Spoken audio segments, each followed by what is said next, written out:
After nearly a decade of hearing everyone and their dog rave about Undertale and being told I should play it, I finally decided to take the plunge. It's been hyped as this revolutionary game with deep storytelling, unforgettable characters, and choices that stick with you long after the credits roll. Can it actually live up to almost a decade of praise? Am I gonna walk away from it thinking, yeah, okay, that was worth the hype? Or will it just feel like another game that people over-obsessed about?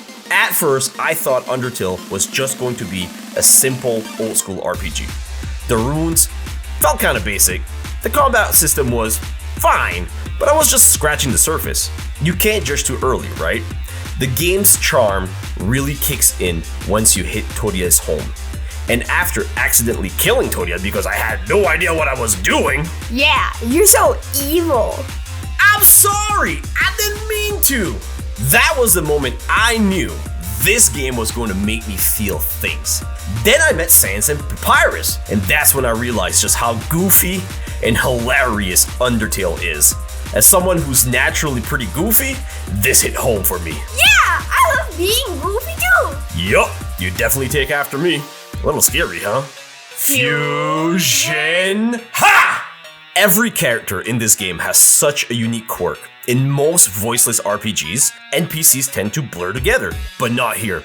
Every single character, even the minor ones, feels like they've got their own personality. And the writing, it just shines. I couldn't help but give them voices, Papyrus being my absolute favorite. Honestly, if I ever had the chance to voice him, I'd have a blast. I would be the coolest, most popular member of the Royal Guard. His moments are just pure gold.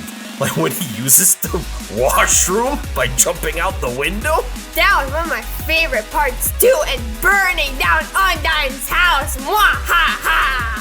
Who's your favorite? Mykah is my favorite because his shows are funny. His 10 viewers would agree. And he's evil in a goofy way. He chose breadcrumbs. Mwahaha! The story itself is just wow. A lot of things were unexpected and kept me laughing throughout. Like when I used the instant noodles in the middle of the Muffet fight and got this completely unexpected, absurdly long, hilarious dialogue. It's moments like that which make Undertale so memorable.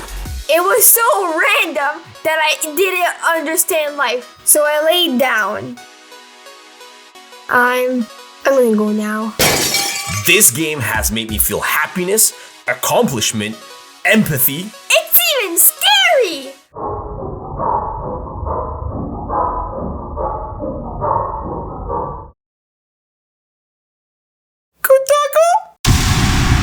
But the music. This has to be one of the most memorable OSTs. It was almost like each and every song was created for a very specific purpose, to match an emotion, personality, or situation. It's simply amazing. My favorite song is this one used in the video, Hopes and Dreams. It feels like it really encapsulates the heart of the game.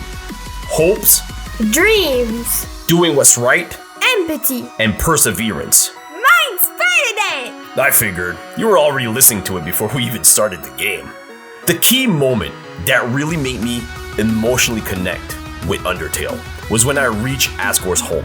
At first, I thought he was going to be your typical power-hungry antagonist, like he just wanted to leave the underground and rule the world or something. But then you find out, he's a grieving father. That hit me hard. Every part of his story just broke me. As a parent myself, I can't even imagine going through something like that. I had to step away from my desk because the combination of his character's death and the emotional weight of the song Undertale just got to me. I had to take a moment to try and pull myself together. Up until then, the game was this goofy, fun experience. You're building these connections with all these quirky characters, and then BAM! You're hit with this emotional twist you never see coming. It was like a dam of empathy bursting open. Did I mention how incredible the storytelling is? Duh! It's amazing! Then came the Omega Flowey fight. Absolute chaos. That whole battle was like something straight out of a fever dream. But in the best way possible. Toby Fox really outdid himself there. I don't know what he was on, but it worked.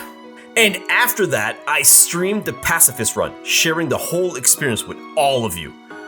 And just when I thought the game had thrown all its twist at me, boom!